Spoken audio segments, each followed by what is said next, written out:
Sir सध्या काय update आहे? आज सकाळी जिल्हाधिकारी कार्यालय यांच्या ऑफिशियल मेल आयडीवर एक मेल रिसीव झालेला आहे. त्याच्यामध्ये आज दुपारी 3:30 वाजता या बिल्डिंगमध्ये बॉम्ब ठेवलेला आहे, त्याचं एक्सप्लोजन होईल अशा स्वरूपाची एक माहिती दिली होती.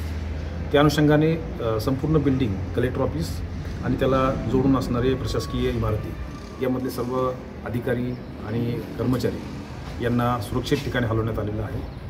या बिल्डिंगचे सर्व फ्लोअर, आजूबाजूचा परिसर याची परिपूर्ण पाहणी BDDS पथकाच्या मार्फतीने करण्यात आलेली आहे. याच्यामध्ये बिल्डिंगमध्ये कुणी असणार नाही याची खात्री आम्ही करत आहोत. त्याचबरोबर परिसरामध्ये सुद्धा अशा स्वरूपाची काही संशयित वस्तू वगैरे आहे का याची सुद्धा खात्री आम्ही केलेली आहे. आणि जी SOP दिलेली आहे या बाबतीमध्ये त्या SOP प्रमाणेच परिपूर्ण कारवाई करण्यात आलेली आहे. त्याचप्रमाणे जो मेल रिसीव झालेला आहे त्या मेलची ऑथेंटिसिटी काय आहे, तो कुठून आलेला आहे मेल, याचे डिटेल्स हे आमचे सायबर सेल घेत आहे.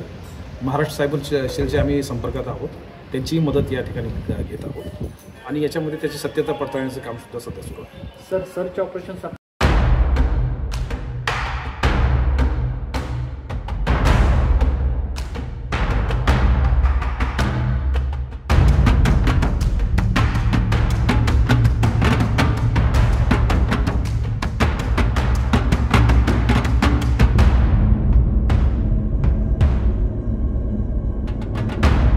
Subscribe for more content.